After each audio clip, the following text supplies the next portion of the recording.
sekaligus teman-teman dari SD Negeri Genteng 1. Perkenankan saya di sini akan melakukan implementasi mengenai penerapan budaya positif di sekolah dalam rangka pemenuhan aksi nyata saya modul 1.4 dalam pendidikan CGP angkatan ke-9. Sebelum saya mempresentasikan mengenai budaya positif di sekolah, terlebih dahulu marilah kita memanjatkan puji dan syukur kehadirat Allah Subhanahu wa Ta'ala yang sudah memberikan nikmat kepada kita semua, sehingga dalam kesempatan siang hari ini kita semua dalam keadaan sehat dan bisa menghadiri kegiatan pada siang hari ini. Bapak dan Ibu semuanya, tanpa mengurangi rasa hormat, perkenankan saya untuk mempresentasikan mengenai pengalaman belajar saya tentang budaya positif di sekolah.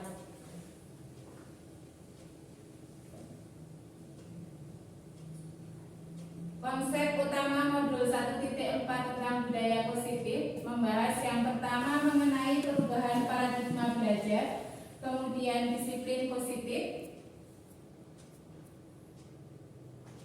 yang berikutnya nilai-nilai kebajikan, selanjutnya mempelajari mengenai kebutuhan dasar manusia, yang kelima mengenai motivasi perilaku manusia, yang keenam tentang posisi kontrol guru, yang ketujuh belajar mengenai segitiga restitusi, dan yang kedelapan ada keyakinan kelas. Itu yang saya pelajari di modul 1.4 budaya positif.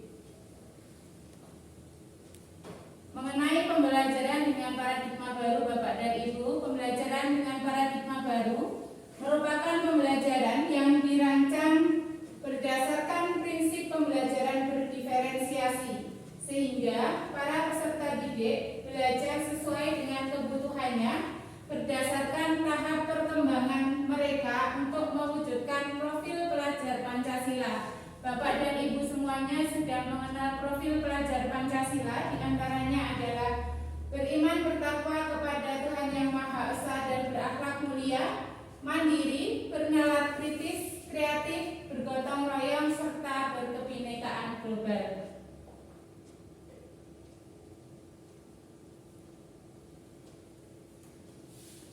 Nah, ini Bapak Ibu tentang budaya positif. Salah satu tanggung jawab kita sebagai seorang guru adalah bagaimana menciptakan suatu lingkungan yang positif dari warga sekolah yang saling mendukung, saling belajar, saling bekerja sama, sehingga tercipta kebiasaan-kebiasaan yang baik.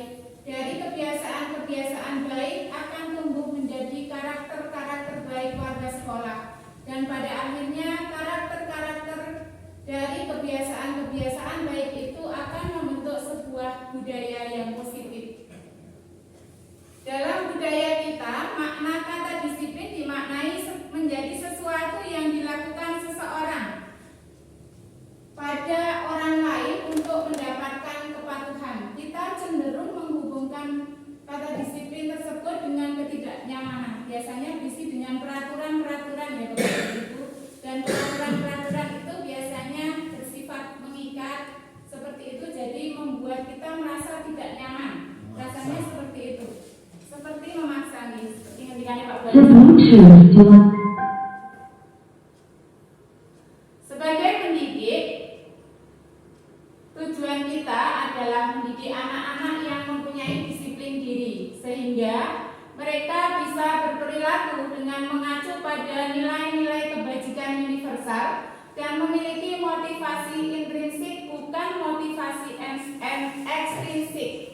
Disiplin positif merupakan salah satu cara penerapan disiplin yang bertujuan untuk menumbuhkan kesadaran serta memberdayakan anak untuk melakukan sesuatu tanpa sogokan, ancaman maupun hukuman.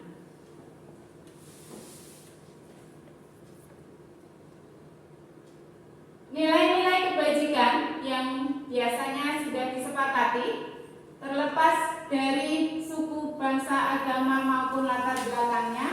Contohnya dalam institusi adalah sebagai berikut ini.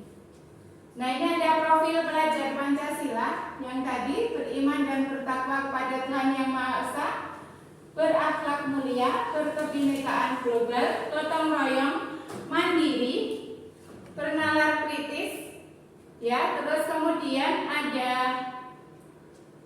toleransi, rasa hormat, integritas, mandiri, menghargai, antusias, empatik, keingintahuan, kreativitas, kerjasama, percaya diri, dan komitmen.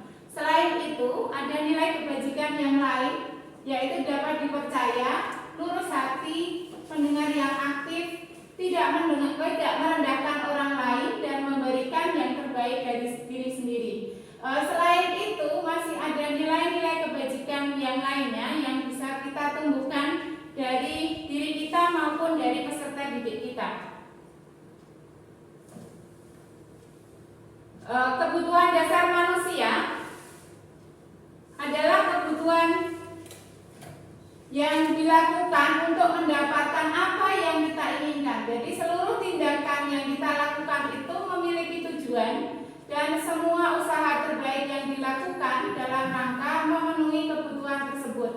Ada 5 kebutuhan dasar manusia. Yang pertama adalah kebutuhan bertahan hidup. Kebutuhan bertahan hidup itu bersifat fisiologis.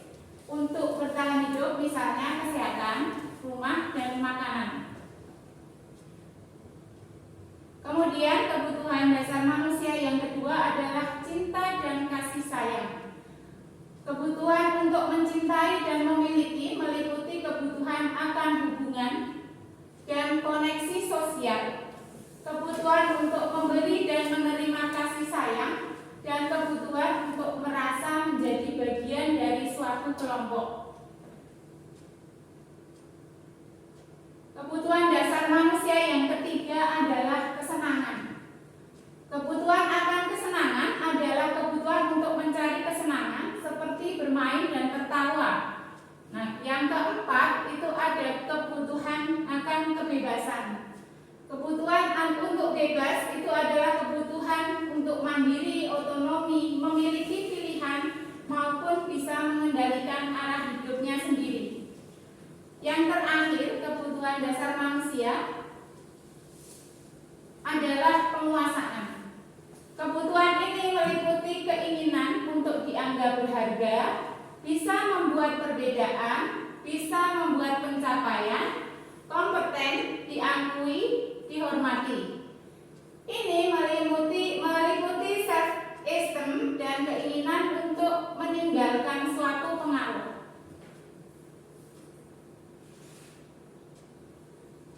Nah, contoh dari kebutuhan bertahan hidup yaitu ada makanan, pakaian, tempat tinggal, keamanan, dan kesehatan. Sedangkan contoh untuk rasa kasih sayang dan bisa diterima itu diantaranya bisa diterima oleh orang lain, dipedulikan, bisa berbagi dengan orang lain, bisa bekerja sama menjadi bagian dari suatu kelompok. Kemudian contoh kebutuhan dasar yang ketiga adalah penguasaan, yaitu berupa harga diri, keinginan untuk dianggap ada, memimpin, berprestasi, dan bisa didengar oleh orang lain. Kebutuhan dasar yang keempat tadi kebebasan, contohnya adalah mandiri, jadi tidak dikendalikan oleh orang lain, memiliki pilihan, mempunyai kesempatan untuk mencoba hal baru, dan mampu mengendalikan arah dirinya.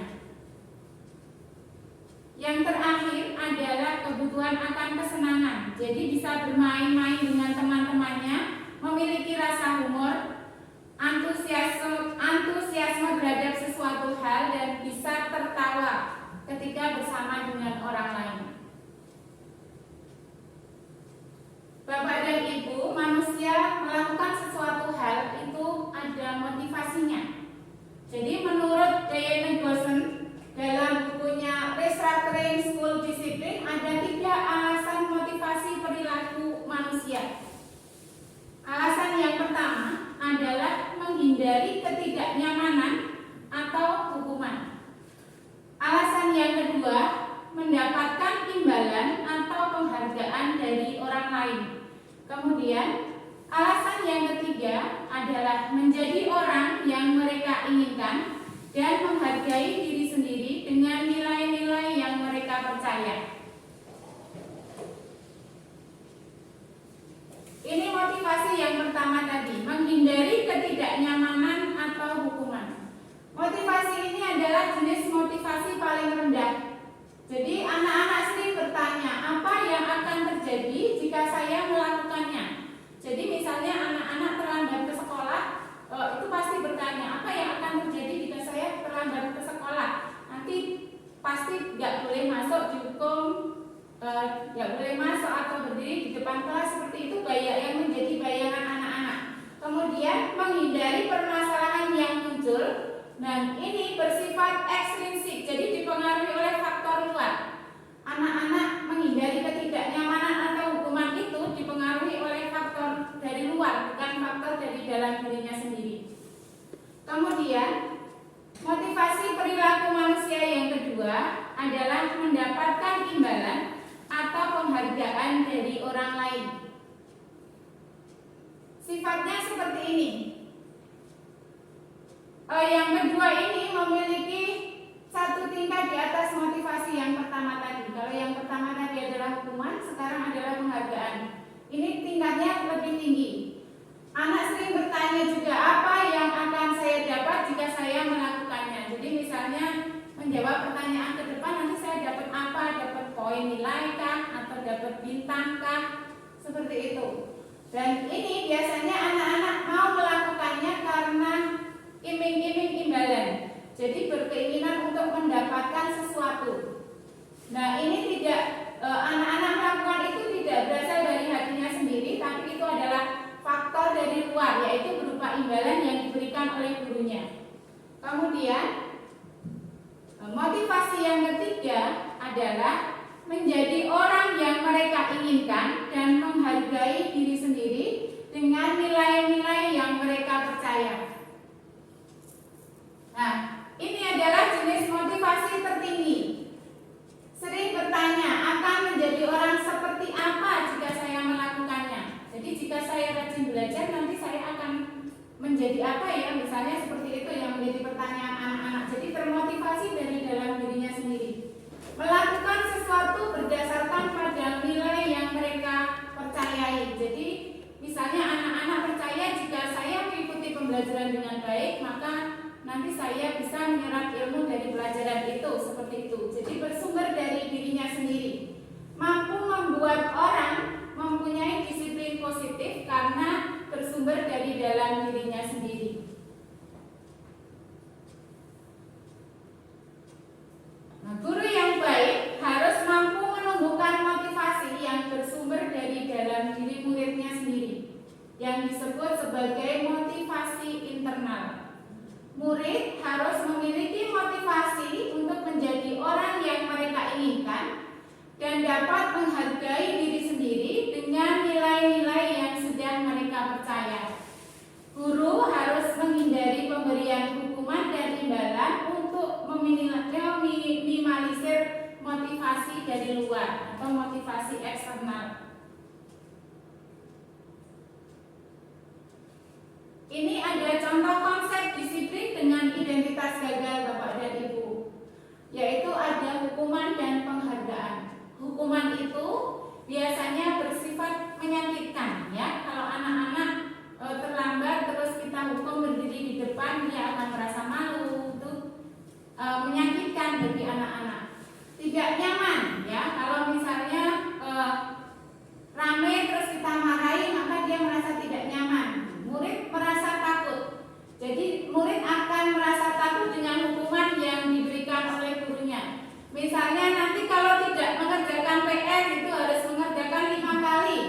Itu murid menjadi merasa takut, kemudian merasa terpaksa karena hukuman sifatnya memaksa. Kemudian murid berani menyembunyikan kesalahan. Jadi kadang siapa yang mengerjain PR atau seperti itu, kadang ngakunya sudah mengerjakan semua, tapi ketika dicek ternyata ada 1-2 siswa yang tidak mengerjakan, jadi menyembunyikan kesalahannya. Kemudian merasa rendah diri kalau dihukum di depan teman-temannya, pasti murid akan merasa rendah diri seperti itu.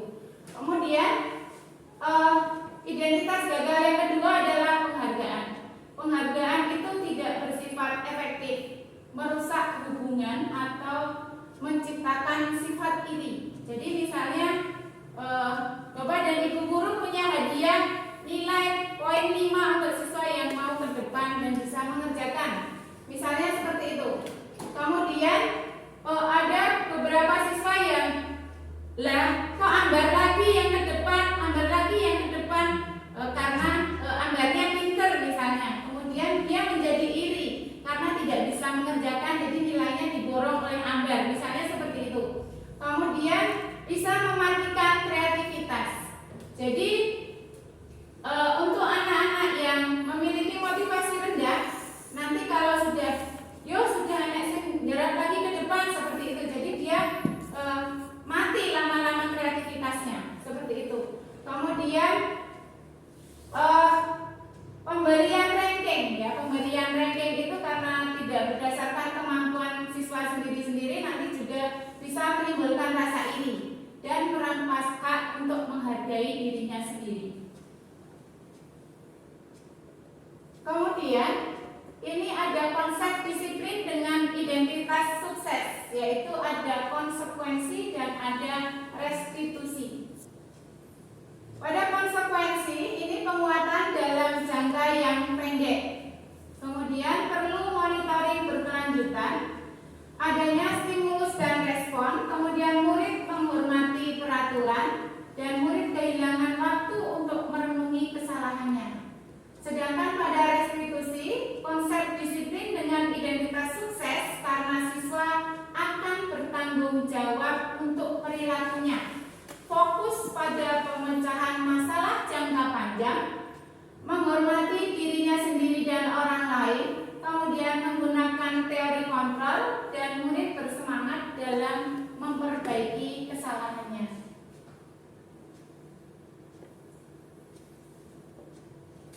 Selanjutnya, konsep disiplin dengan pendekatan restitusi di sini adalah menciptakan kondisi bagi murid untuk memperbaiki kesalahan mereka, sehingga mereka bisa kembali pada kelompok mereka dengan karakter yang lebih kuat. Ciri-cirinya adalah yang pertama, bukan menebus kesalahan, tapi siswa memperbaiki kesalahannya, memperbaiki hubungannya, kemudian ini merupakan sebuah tawaran, bukan paksaan. Jadi guru bisa memberikan tawaran, kemudian menuntun untuk melihat ke dalam dirinya. Jadi yang salah dari diri saya itu bagian mana, seperti itu. Kemudian mencari kebutuhan dasar yang mendasari tindakannya. Fokus pada karakter, bukan tindakan. Kemudian menguatkan pada solusi, seperti itu.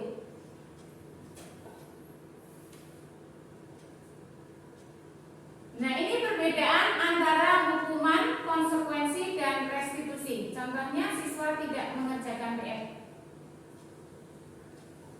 Seperti ini. Pada hukuman, guru menghukum dengan hormat bendera selama 10 menit. Itu contohnya, kalau hukuman. Kemudian, atau guru marah dan siswa menjadi takut. Seperti itu.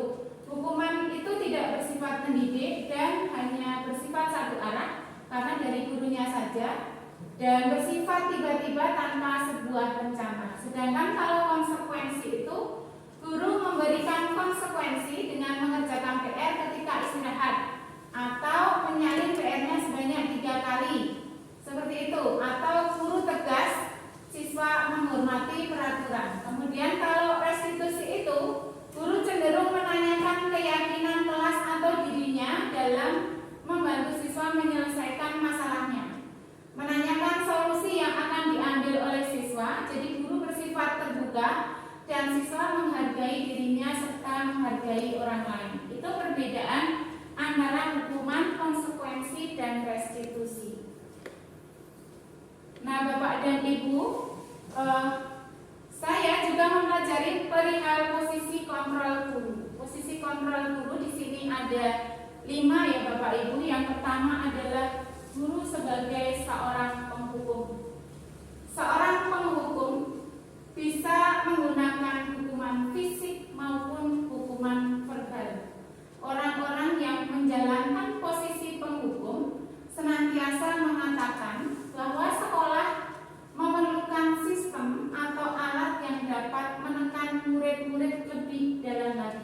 biasanya menggunakan peraturan-peraturan.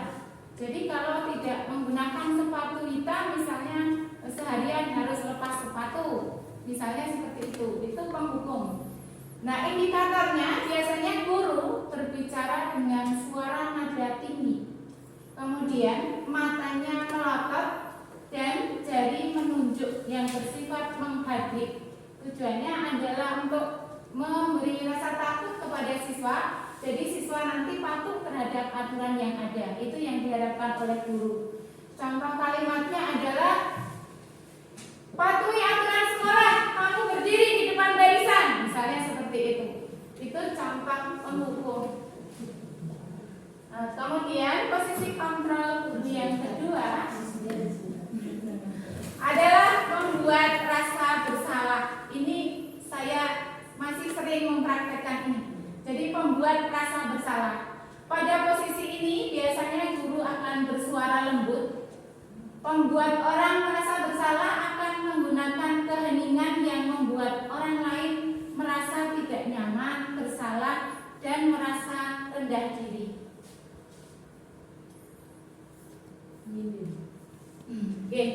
Indikatornya adalah dengan suara yang lembut, menggunakan keheningan yang membuat orang lain merasa tidak nyaman, merasa bersalah, dan merasa rendah diri.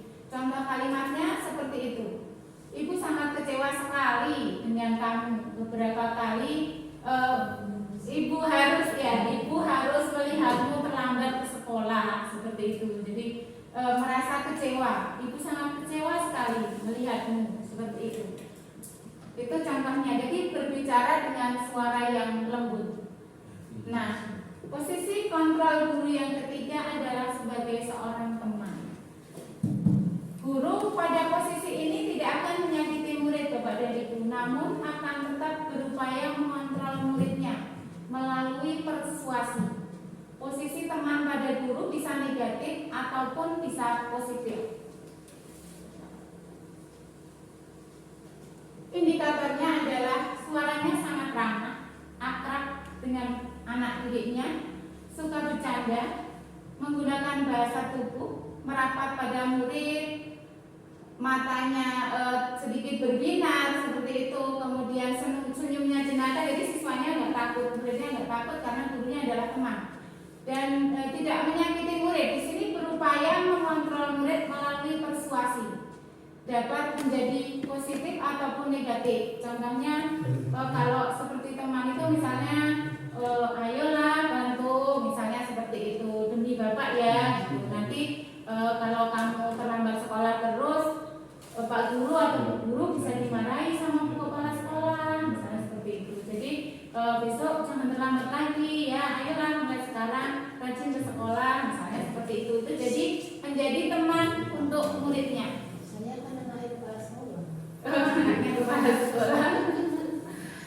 Kemudian posisi kontrol berikutnya adalah monitoring atau pemantau.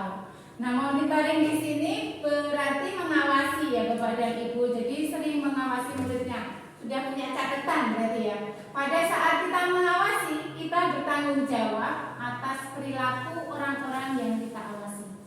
Jadi posisi pemantau berdasarkan pada peraturan-peraturan dan konsekuensi dengan menggunakan sanksi atau konsekuensi. Nah, indikatornya seperti ini. Ada suara yang datar, kemudian posisi tubuhnya formal. Seorang pemantau sangat mengandalkan penghitungan, catatan, data yang dapat digunakan sebagai bukti atas perilaku seseorang. Jadi misalnya guru piket seperti itu, sering menghadapi muridnya yang Fajar itu terlambat lagi, Senin terlambat, Selasa terlambat lagi, Rabu terlambat lagi. Jadi selalu punya catatan, mengamati dari sikap siswanya itu. Seperti itu. Itu kalau monitor atau pemantau ya. Jadi ketika datang, kamu terlambat lagi, kemarin sudah terlambat, sekarang terlambat lagi, seperti itu. Jadi mempunyai penghitungan tersendiri guru tersebut. Nah, posisi kontrol yang Yang terakhir adalah sebagai seorang manajer. Posisi mentor di mana guru berbuat sesuatu bersama dengan muridnya, mempersilahkan murid untuk mempertanggungjawabkan perilakunya, kemudian mendukung agar murid tersebut dapat menemukan solusi dari dalam dirinya sendiri. Seperti itu. Nah, Bapak dan Ibu, indikatornya adalah kalau manajer itu bersuaranya lembut dan tulus, menggunakan bahasa yang tidak kaku, kemudian berbuat sesuatu bersama dengan muridnya, mempersilahkan muridnya untuk mempertanggungjawabkan perilakunya, kemudian mendukung muridnya untuk menemukan solusi atas permasalahannya tersebut, dan mengajak murid untuk menganalisis kebutuhan dirinya dan orang lain, serta penekanan bukan berupa konsekuensi, tetapi sebagai orang yang bisa memperbaiki kesalahannya.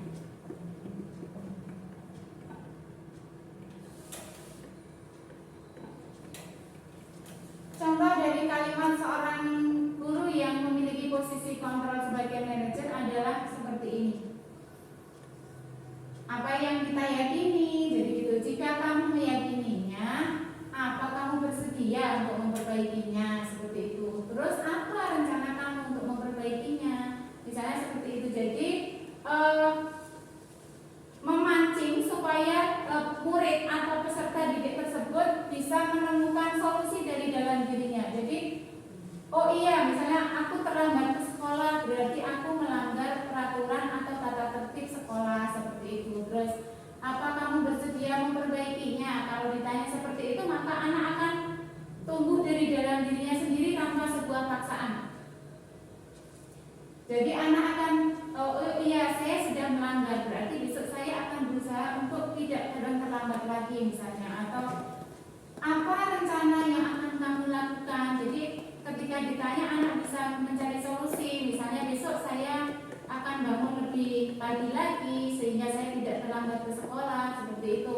Atau saya akan meminta tolong kepada ibu saya untuk membangunkan saya lebih cepat. Mungkin seperti itu yang akan tumbuh dari dalam pikiran murid atau peserta didik kita. Nah, posisi kontrol guru yang terbaik di sini adalah posisi sebagai manajer.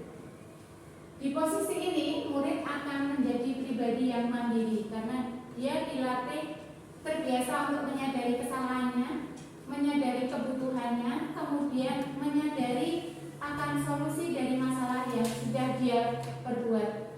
Nah, di sini murid akan dilatih menjadi pribadi yang mandiri, yang merdeka karena dia diberi kebebasan untuk mencari solusinya sendiri. Kemudian bertanggung jawab atas kesalahan yang sudah dia perbuat karena diingatkan, dia paham dia salah di bagian mana, dan dia akan mempertanggungjawabkan kesalahannya tersebut. Yang pada akhirnya di sini akan menciptakan sebuah lingkungan yang positif, nyaman dan aman. Jadi anak tidak takut kepada guru, tidak merasa direndahkan seperti itu. Jadi anak akan menjadi lebih nyaman ketika guru bisa berperan menjadi seorang manajer. Sampai di sini ada yang mau ditanyakan Bapak dan Ibu? Barangkali ada yang sesuatu yang menggelitik hati dan pikiran Bapak dan Ibu untuk disampaikan. Cukup jelas. Cukup jelas. Cukup jelas. Saya lanjutkan ya Bapak dan Ibu. Di sini saya ada satu pertanyaan. Ada beberapa pertanyaan sebenarnya. Ada pertanyaan yang pertama. Di situ ada kalimat, Andi, karena kamu terlambat masuk kelas, silakan berdiri di depan kelas sampai istirahat. Jika ada kalimat seperti itu, kira-kira guru sedang memerankan posisi kontrol sebagai apa? Hukuman ya? Sebagai hukuman. Ya, jadi guru sedang bermain posisi kontrol sebagai seorang penghukum ya Bapak dan Ibu. Kemudian pertanyaan berikutnya misalnya, Andi, kamu selalu terlambat sekolah. Kamu tidak kasihan jika guru ditegur oleh kepala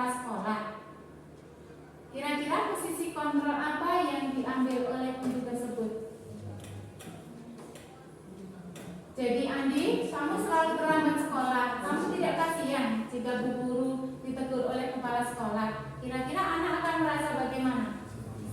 Merasa bersalah ya. Anak merasa bersalah karena kalau saya terlambat sekolah lagi nanti ibu guru ditegur sama kepala sekolah. Jadi anak merasa bersalah. Maka posisi kontrol gurunya adalah sebagai pembuat rasa bersalah. Ya, jadi gurunya adalah pembuat rasa bersalah. Kemudian, ya jika saya ada pertanyaan lagi seperti ini misalnya, Andi, tolong bantu ibu ya, jangan terlambat masuk kelas lagi, oke? Seperti itu kira-kira guru berperan sebagai apa di situ? Posisi kontrol yang diambil oleh guru sebagai teman. Posisi kontrolnya adalah sebagai seorang teman. Kuncinya adalah di kata tolong bantu ibu ya, seperti itu. Jadi itu seperti kepada temannya sendiri. Kemudian ini ada masih ada pertanyaan lagi. Nah, seperti ini. Andi, kamu sudah terlalu sering terlambat masuk kelas. Besok kamu pasti terlambat masuk kelas lagi. Kira-kira guru sedang berdiri di posisi kontrol sebagai apa, Bapak dan Ibu?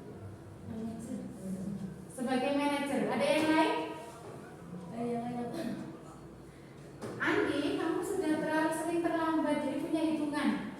Gurunya sudah punya catatan karena sudah melihat Andi sering terlambat. Kemudian guru tersebut berarti sedang memerankan posisi kontrol sebagai apa?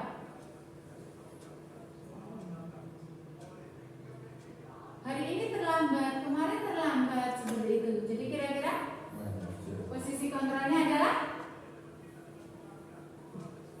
sebagai pemantau. Jadi sudah ngawasi, sudah diawasi berhari-hari. Si Andi itu terlambat lagi seperti itu. Kemudian masih ada satu lagi Bapak dan Ibu. Iya, memantau CCTV betul. Nah ini ada satu pertanyaan lagi. Andi, apakah kamu tahu kesalahan kamu hari ini? Seperti itu misalnya. Kira-kira apa yang akan kamu lakukan setelah ini? Seperti itu, kira-kira guru sedang berperan dalam posisi kontrol sebagai apa? Andi, apakah kamu sudah tahu kesalahanmu? Jadi anak dimotivasi untuk menyadari kesalahan dari dalam diri dia sendiri.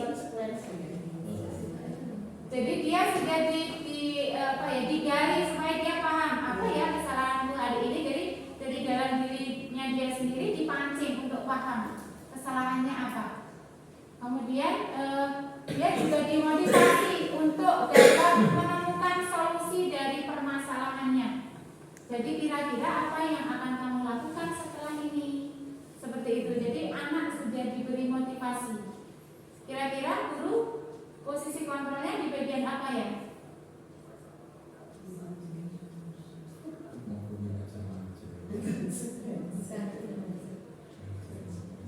Sebagai apa kira-kira Bapak dan Ibu?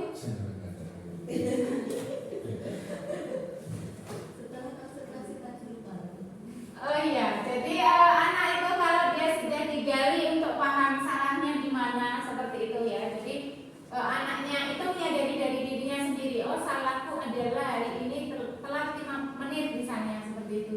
Terlambat 5 menit masuk sekolah. Jadi ketika ditanya, apakah kamu tahu kesalahanmu hari ini? Jadi dia langsung paham. Oh iya Bu, saya terlambat 5 menit masuk sekolah, seperti itu. Kemudian kira-kira apa yang akan kamu lakukan setelah ini? Jadi dia akan misalnya besok saya berusaha untuk tidak datang terlambat lagi Bu, seperti itu. Atau saya besok akan minta tolong kepada orang tua saya supaya membangunkan saya lebih pagi, jadi saya tidak terlambat ke sekolah, seperti itu. Nah ini Bapak dan Ibu, posisi yang diambil oleh guru adalah sebagai seorang manajer, ya, sebagai seorang manajer karena dia menemukan motivasi intrinsik,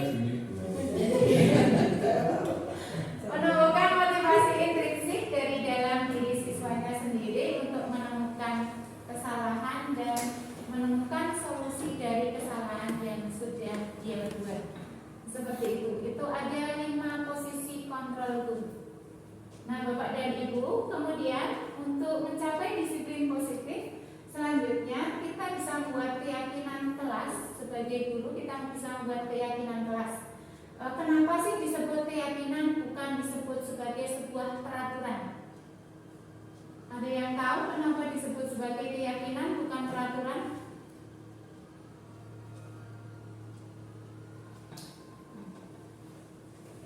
Jadi seperti ini. Contohnya, mengapa kita memiliki peraturan untuk mengenakan helm pada saat mengendarai sepeda motor? Mengapa pada saat COVID dulu kita mempunyai peraturan untuk selalu memakai masker dan mencuci tangan setiap saat? Kira-kira alasan apa yang membuat kita mengenakan helm saat berkendara? Demi apa Bapak dan Ibu kita menggunakan helm? Oh iya, keselamatan ya, bukan takut kepada polisi gitu ya. Demi keselamatan. Maka keyakinan yang kita yakini kita akan selamat jika kita menggunakan helm, seperti itu ya. Kemudian, mengapa pada saat COVID dulu kita mempunyai peraturan untuk selalu memakai masker dan mencuci tangan setiap saat? Kira-kira menjaga kesehatan ya. Jadi kita menggunakannya untuk menjaga kesehatan kita supaya kita tidak terserang oleh COVID. Itu sumber keyakinan kita. Jadi kalau kita jaga kesehatan dengan memakai masker, kita yakin kita akan sehat. Kita pakai helm, kita yakin akan selamat. Seperti itu.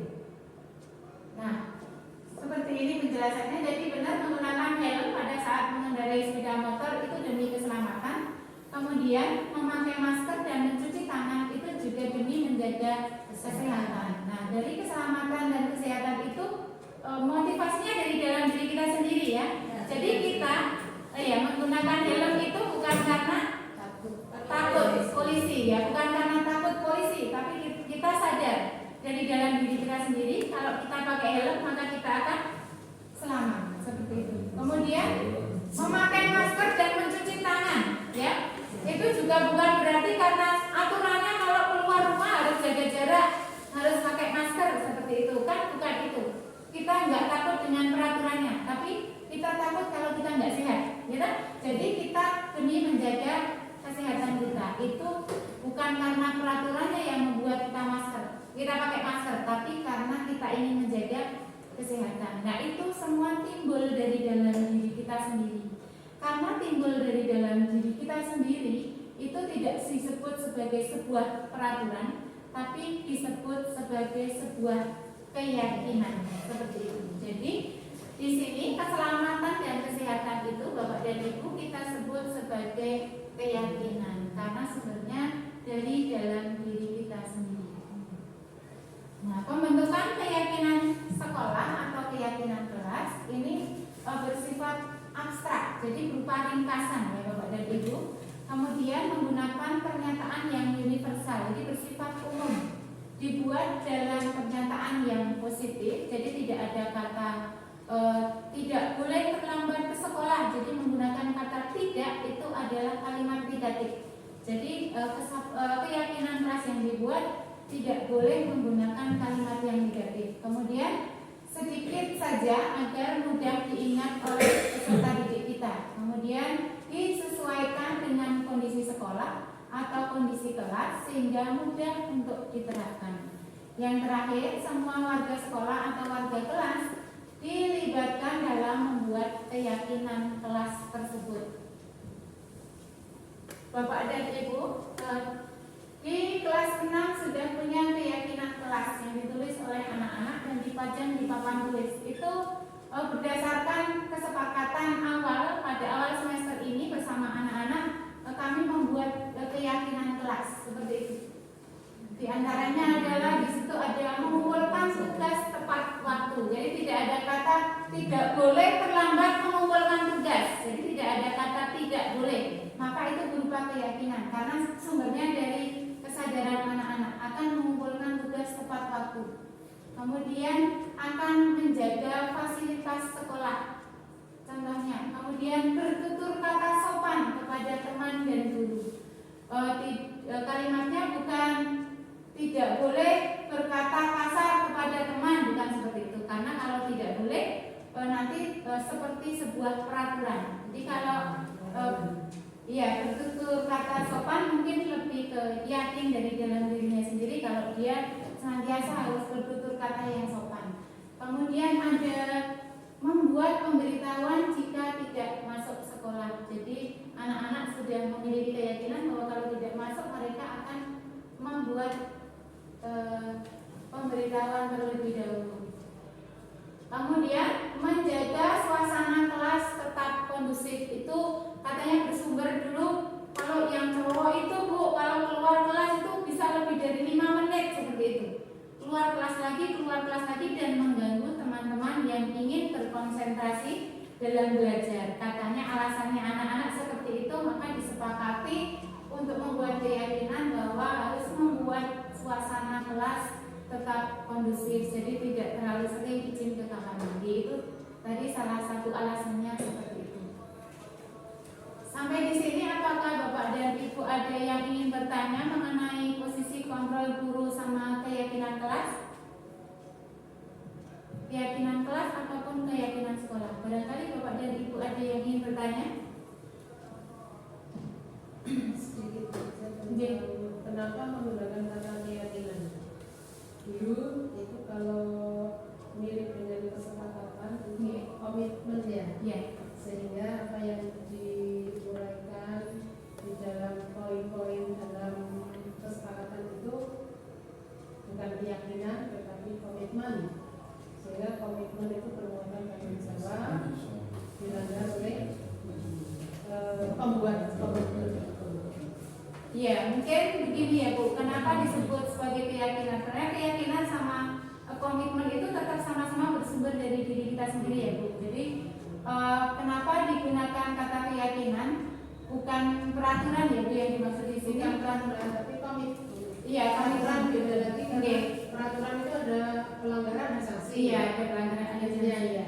Kalau keyakinan itu mungkin berbau religi ya.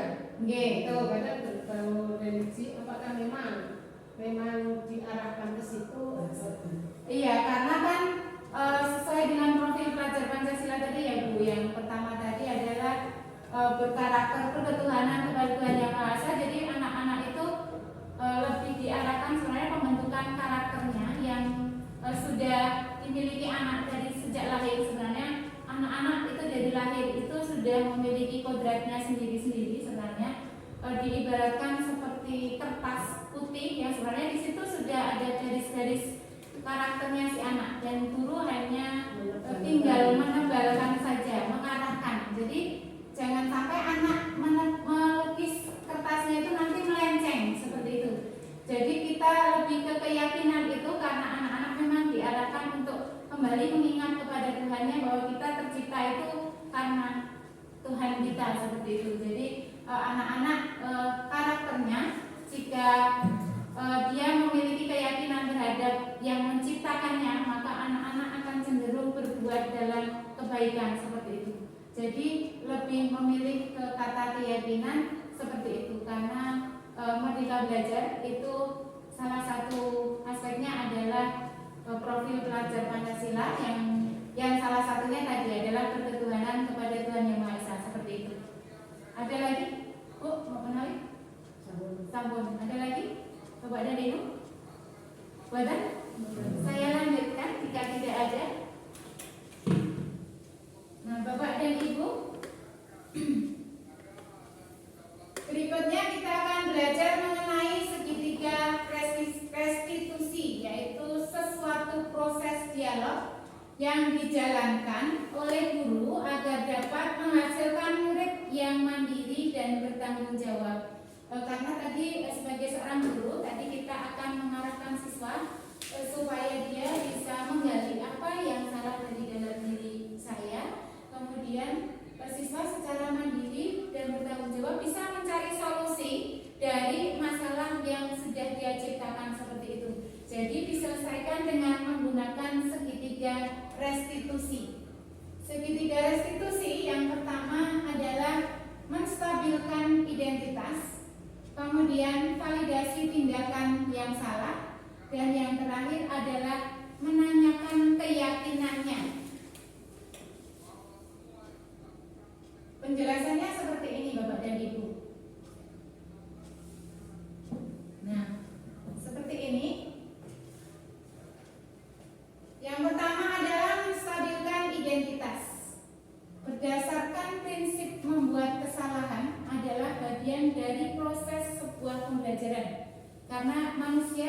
tidak lepas dari sebuah kesalahan ya Bapak dan Ibu. Pasti manusia akan melakukan kesalahan dan itu yang akan membuat orang paham apa yang akan dia lakukan agar dia tidak melakukan kesalahan yang sama. Jadi menjadi sebuah proses pembelajaran. Di sini salah satu atau indikatornya yang menunjukkan bahwa kita sedang menstabilkan identitas siswa, kita bisa berkata berbuat salah itu sesuatu yang wajar seperti itu. Jadi kita bisa berkata seperti itu kepada murid kita. Kemudian tidak ada manusia yang sempurna seperti itu. Jadi kita menstabilkan identitas murid kita terlebih dahulu. Kemudian Bapak dan Ibu juga pernah melakukan hal seperti itu, atau Bapak Ibu tidak mau mencari siapa yang salah, tapi Bapak Ibu ingin mencari solusi dari permasalahan ini. Jadi anak digugah untuk paham. Kemudian kamu berhak kok merasa seperti itu, misalnya seperti itu. Itu contoh kalimat dalam hal menstabilkan identitas. Nah, kemudian segitiga restitusi langkah berikutnya adalah validasi tindakan yang salah. Jadi berdasarkan prinsip setiap perilaku, karena anak ingin berusaha memenuhi suatu kebutuhan dari dalam dirinya sendiri. Jadi kenapa sih anak itu ramai di dalam kelas misalnya? Jadi anak ramai di dalam kelas itu sebuah kesalahan ya, karena bisa mengganggu konsentrasi teman-teman yang lain.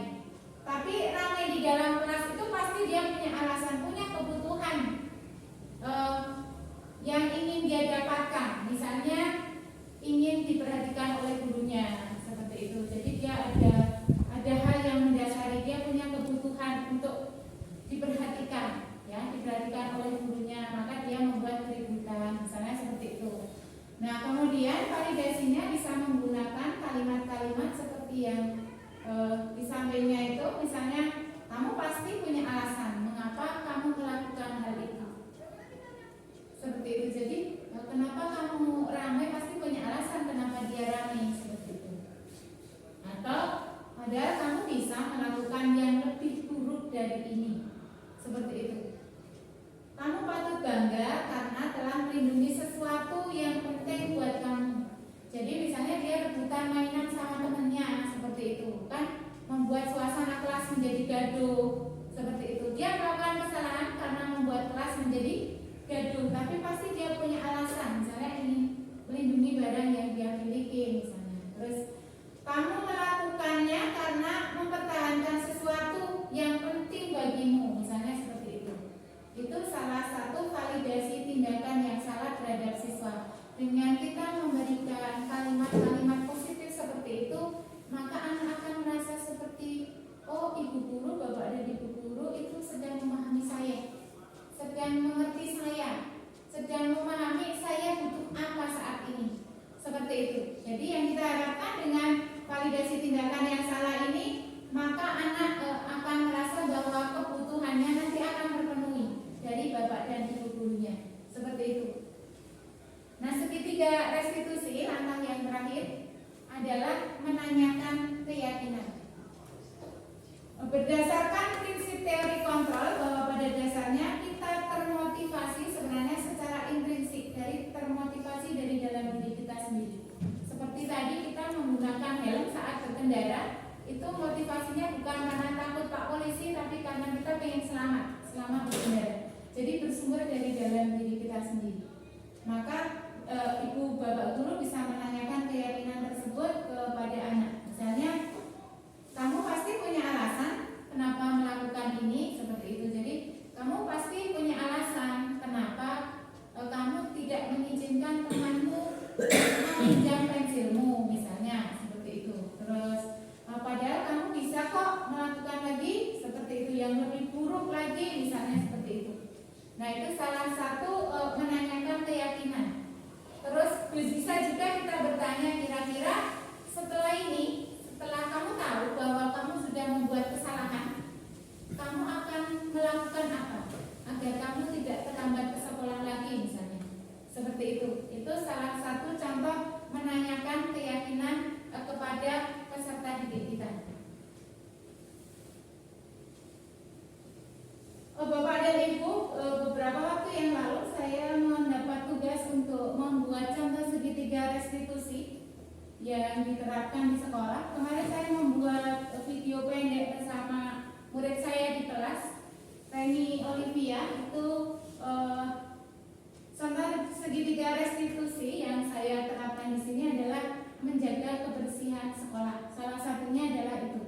Nah, itu sudah saya unggah di link YouTube saya.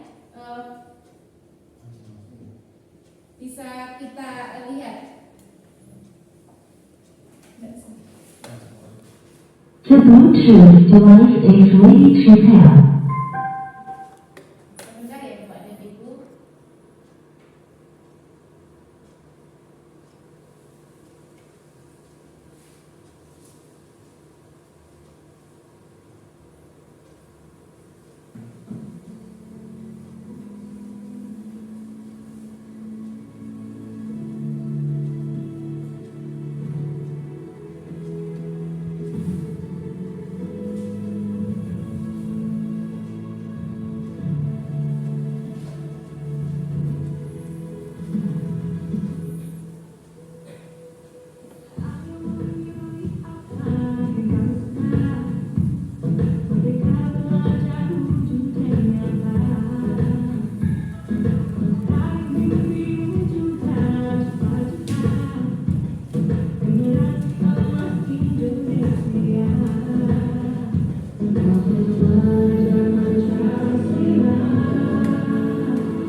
Felix, kenapa kamu membuang tanah di lantai, nak? Ibu, ini terburu-buru, buru-buru bisik. Kamu boleh saja buru-buru ingin menyusul bisik. Tapi, apakah menurutmu membuang sampah di lantai itu sudah sesuai dengan kesepakatan kelas? Belum, Bu. Jika belum, kira-kira kesepakatan kelas mana yang belum dipenuhi? Jadi, di mana seharusnya Reni membuang sampah? Harusnya Reni membuang sampah di tempat sampah. Apakah sekarang Reni sudah paham? Sudah, Bu. Jika Reni sudah paham, apa yang akan dilakukan Reni setelah ini?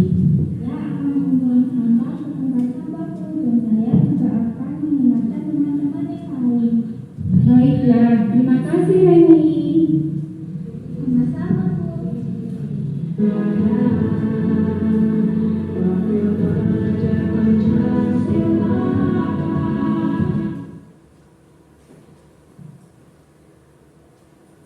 Bapak dan Ibu, tadi video singkat saya bersama Ananda Reni dalam hal mematuhi menjaga kebersihan sekolah.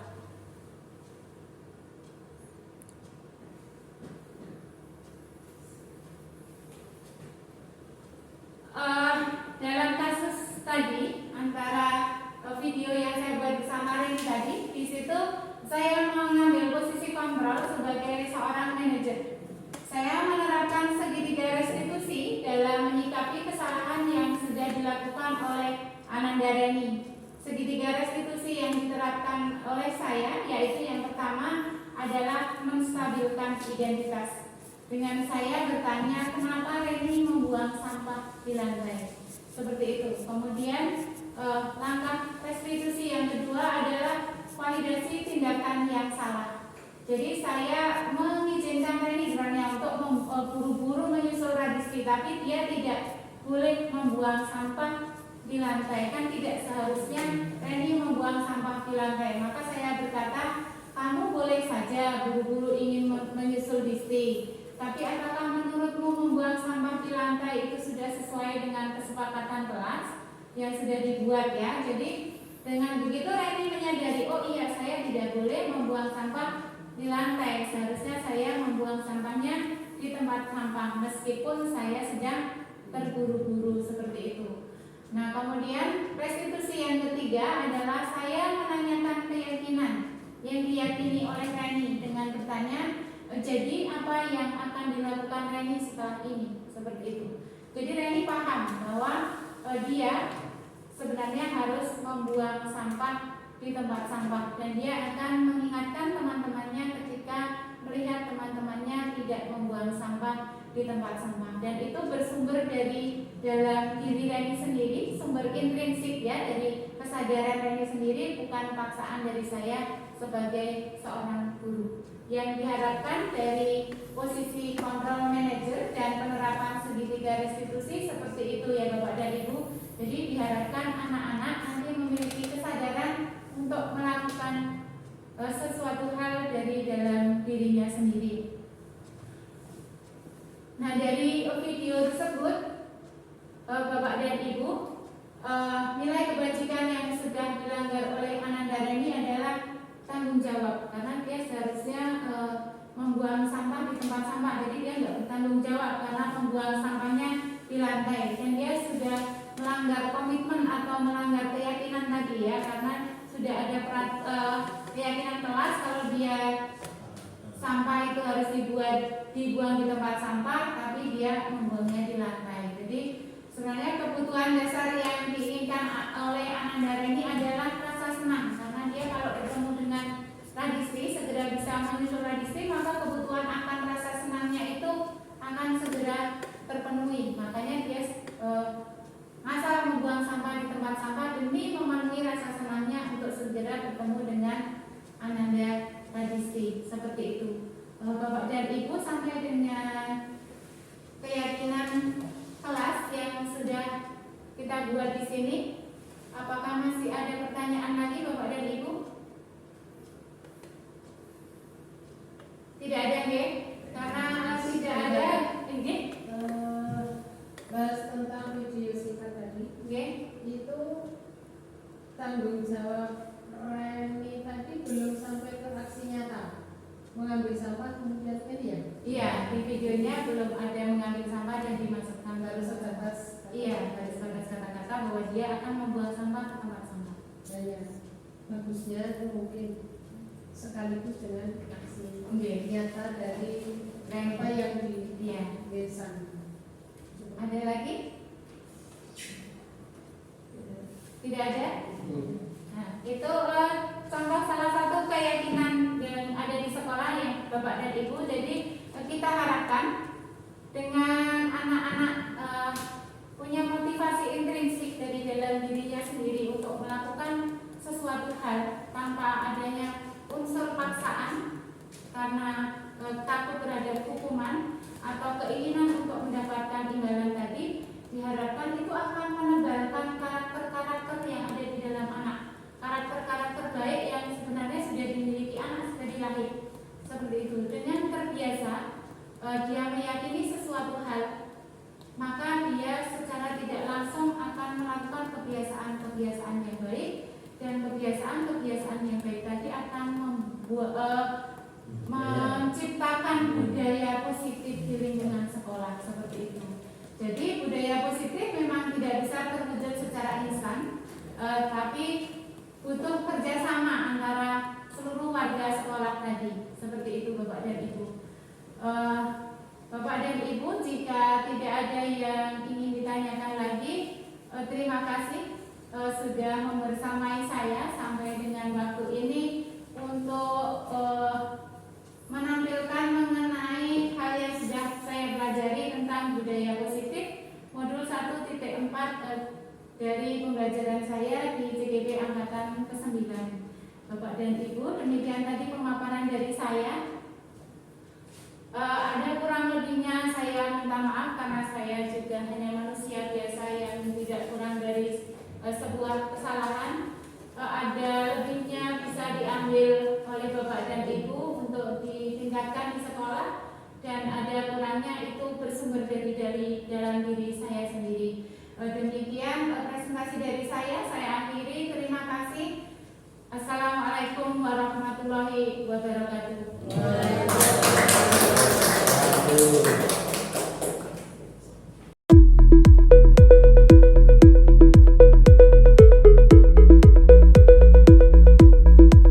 Assalamualaikum warahmatullahi wabarakatuh. Waalaikumsalam warahmatullahi wabarakatuh. Adik-adik, seperti yang sudah dijelaskan sama Bu Guru kemarin, bahwa hari ini kita akan membuat keyakinan kelas secara bersama-sama. Sebelum keyakinan kelasnya kita buat, terlebih dahulu Bu Guru akan menjelaskan kenapa sih kita akan membuat keyakinan kelas. Jadi keyakinan kelas itu hampir mirip dengan peraturan kelas ya, tapi kalau peraturan itu biasanya sudah dibuat oleh Bu Guru Tapi kalau keyakinan itu akan dibuat oleh kalian sendiri ya. Jadi kalau peraturan itu biasanya bersifat mengikat, kalau keyakinan itu akan tumbuh dari diri kalian sendiri karena kesadaran kalian sendiri mengenai apa yang kalian inginkan tentang kelas kalian. Ya, nanti di keyakinan kelas itu kita akan menggunakan kalimat-kalimat positif ya. Jadi kalian saya minta untuk menuliskan masing-masing 2 buah kalimat yang berupa keyakinan kelas ya. Nanti Bu Guru akan membagikan kertas kepada kalian. Kalian menuliskannya dalam bentuk kalimat positif ya. Kalimat positif itu yang seperti apa? Jadi misalnya kalian membuatnya tidak boleh meninggalkan ruang kelas tanpa izin. Jadi jangan menggunakan kata tidak boleh. Jadi kalimatnya bisa diubah menjadi meninggalkan ruang kelas dengan izin terlebih dahulu. Misalnya seperti itu ya. Jadi tidak ada kalimat larangan yang dimaksud dengan kalimat positif. Apakah sampai di sini kalian paham? Ada yang mau ditanyakan? Tidak ada. Jika tidak ada, Bu Guru akan membagikan kertas. Di sini Bu Guru punya kertas sticky note. Kalian masing-masing satu siswa menulis 2 buah kalimat ya. Menurut kata hati kalian yang kalian ingini perihal kelas kalian.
Nama saya Miatun dari MTS Yapi Kendeng. Terima kasih atas undangan dari Bu Yuni Indrawati yang notabene sebagai calon guru penggerak dari SD Kendeng 1 dalam mengikuti implementasi budaya positif. Setelah mengikuti implementasi mengenai budaya positif ini, saya mendapatkan pengalaman baru bagaimana seharusnya memperlakukan siswa di sekolah agar karakter baik anak tumbuh melalui pembiasaan budaya positif ini. Karena tumbuh dari keyakinan saya sendiri. Karena tumbuh dari keyakinan saya sendiri. Karena tumbuh dari keyakinan diri saya sendiri. Sangat penting. Sangat penting. Penting. Assalamualaikum warahmatullahi wabarakatuh. Perkenalkan, nama saya Rohmat Jati Saputra. Saya dari SDN Genteng 1 Ponjong. Assalamualaikum warahmatullahi wabarakatuh. Saya Aulia Famarani dari SD Negeri Genteng 1 Ponjong. Assalamualaikum warahmatullahi wabarakatuh.